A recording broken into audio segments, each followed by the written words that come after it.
આજે વહેલી સવારે ગુજરાત માધ્યમિક શિક્ષણ બોર્ડ દ્વારા ધોરણ 10ની પરીક્ષાનું પરિણામ જાહેર કરવામાં આવ્યું હતું।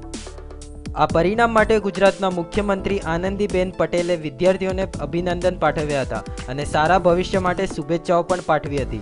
આ ઉપરાંત રાજ્યના શિક્ષણ મંત્રી ભૂપેન્દ્રસિંહ ચુડાસમાએ વિદ્યાર્થીઓને શાળા પરિણામ બદલ અભિનંદન પાઠવ્યા હતા। ધોરણ 10માં વિદ્યાર્થીનીઓએ મારી બાજી 71.85% વિદ્યાર્થીનીઓ થઈ પાસ। વિદ્યાર્થીઓનું સતત ઓછું પરિણામ 59.26%।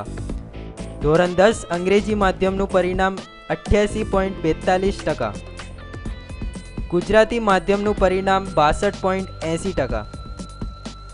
રાજ્યના આંબલિયારા કેન્દ્રનું સૌથી વધુ 98.71% પરિણામ। સૌથી ઓછું પરિણામ જામનગર જિલ્લાનું 50% પરિણામ। નિવાલદા કેન્દ્રમાં સૌથી ઓછું 14.18% પરિણામ। આમ એકંદરે આ વર્ષે લેવાયેલી એસએસસી બોર્ડનું પરિણામ મધ્યમ રહ્યું છે, જ્યારે આ પરીક્ષામાં પણ વિદ્યાર્થીનીઓએ બાજી મારી છે। Bureau report, news online, Ahmedabad.